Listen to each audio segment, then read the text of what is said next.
Hello, नमस्कार, प्रणाम। हम आप सबके राइटर अखिलेश कश्यप, और आप लोग हमारे गाने को जो प्यार दिए हैं, जो बेइंतहा मोहब्बत दिए हैं, गजब का रिस्पांस। हर जगह लग रहा है कि कोई मेला जैसा फील हो रहा है। तो हर जगह इस गाने पे आप लोग रील बना रहे हैं, इस गाने पे वीडियो बना रहे हैं, तो बहुत अच्छा लग रहा है और बहुत आप लोग को पसंद आ रहा है ये गाना। जल्दी जल्दी इस गाने को बहुत ज़्यादा मिलियन की गिनतियाँ भुलवा दीजिए, लोगों से इतना प्यार दीजिए। और हमारे खेसारी भैया के जो भी अभी गाना आइल बा, कमर में दागी भइल बा, ये गाना तो बहुत जो बना चुप चुप करत है चोलिया में।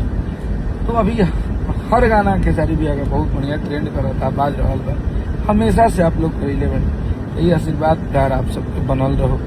पूरा टीम खेसारी पे, पूरा हमनी के छोट भाई जितना भी हमनी संगे काम करत हल, वो लोग पे गाना में जेकर भी योगदान बा, सब कोई के बहुत बहुत धन्यवाद। चाहे वो शिल्पी जी होकस, रोशन भैया होकस, आदर्श बाबू होकस, लकी विश्वकर्मा जी होकस, चाहे हमनी के भोजपुरी के सबसे जबरदस्त अभिनेत्री डिम्पल जी, और हमारे रिंकू भैया रील को जो मैनेज करते हैं, तो सब लोगों का बहुत प्यार सब कुछ रहा। तो ये गाना बहुत बड़ा आप लोग बना रहे हैं, बहुत ज़्यादा रिस्पॉन्स दे रहे हैं।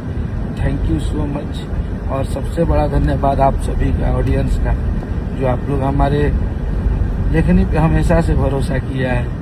लिखता है तो कुछ अलग ही लेके आता है, बजता ही बजता है। तो ये प्यार आशीर्वाद ऐसे ही बना रहे, ये भरोसा बना रहा। जय हो माई बिंदास।